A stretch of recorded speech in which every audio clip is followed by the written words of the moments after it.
કાયાનું દુઃખ કાયા જાણે, તારે ને કાયાને શું? કાયાની માયા છે કુડી, તારે ને માયાને શું? સરભંગ નામનો એક મુનિ હતા. તે દંડક વનમાં રહેતા હતા. દિવસ ને રાત તેઓ પરમાત્માના ધ્યાનમાં મગ્ન રહેતા હતા. એમની આ તપશ્ચર્યાથી પ્રસન્ન થઈ સ્વર્ગનો રાજા ઇન્દ્ર દેવોની સાથે તેમને તેડી જવાને આવ્યો. ઇન્દ્ર સરભંગ ઋષિના આશ્રમમાં પ્રવેશ કરે છે. તે જ વખતે રામ પણ તે આશ્રમમાં આવી પહોંચ્યા. તેઓ પણ સરભંગ ઋષિના દર્શન કરવા જતા હતા. રામે ઇન્દ્રને જોયો એટલે તેઓ ઘડીક બહાર થોભી ગયા. ઋષિની સાથે વાતચીત કરીને ઇન્દ્ર પાછો ફર્યો એટલે રામે આશ્રમમાં પ્રવેશ કર્યો. તપોનિષ્ઠ ઋષિ ઇન્દ્રને જોઈને પોતાના આસન પરથી ઊભા નહોતા થયા, પણ રામને જોતા તે તેમની સામે દોડ્યા અને ભાવથી ભેટી પડ્યા.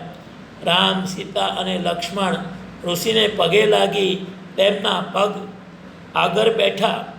બસ હવે મને રજા આપો, ઋષિએ કહ્યું. રામે કહ્યું, શાની રજા? ઋષિએ કહ્યું, દેહ ત્યાગ કરવાની. મારી કામના હવે પૂરી થઈ ગઈ છે. રામે કહ્યું, શાની કામના?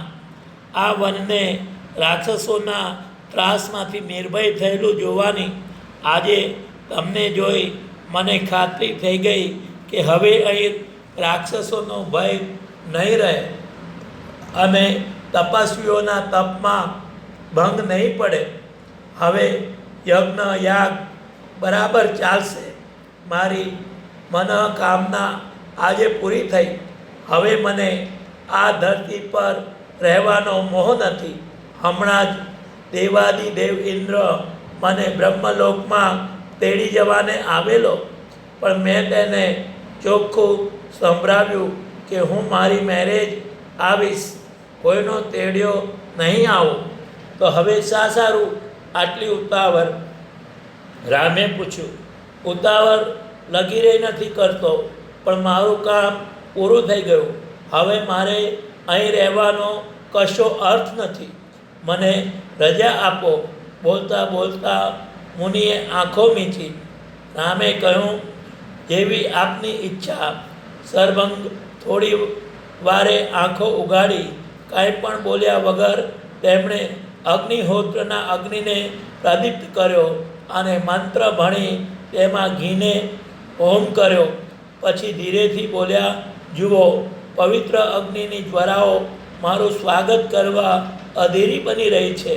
હવે વિલંબ શા સારું? આમ કહી આંખો મીચી શ્વાસ રૂંધી તેમણે ફૂલના દડાની પેઠે પોતાના શરીરને ઉછારી અગ્નિમાં નાખ્યું. તેમનું ધ્યાન મગ્ન શરીર તેવી જ દશામાં અગ્નિને સમર્પિત થઈ ગયું અને ઘડીકમાં તેમના કેશ, ચામડી, હાડકાં, રુધિર વગેરે ભરીને ભસ્મ થઈ ગયું. થોડીવાર પછી અગ્નિકુંડમાંથી અગ્નિ સમાન દિવ્ય દેહવાળો એક કુમાર બહાર નીકળ્યો. તેના તેજથી દિશાઓ પ્રકાશિત બની ગઈ. તે સરભંગ ઋષિ પોતે હતા. એ દિવ્ય રૂપે તેઓ આ પૃથ્વીને છોડી બ્રહ્મલોકમાં ચાલ્યા ગયા. આત્મજ્ઞાની તપસ્વીઓને શરીરનો મોહ નથી હોતો. શરીરને તેઓ આત્માનું બંધન સમજે છે. તેમનો આત્મા શરીરમાં રહેતો છતાં શરીરથી મુક્ત હોય છે. લોકહિતને માટે જ તેઓ પોતાના શરીરને ધારણ કરી રહેલા હોય છે. ઈચ્છે ત્યારે તેઓ અતિ સહેલાઈથી પોતાના શરીરનો ત્યાગ કરી શકતા હોય છે.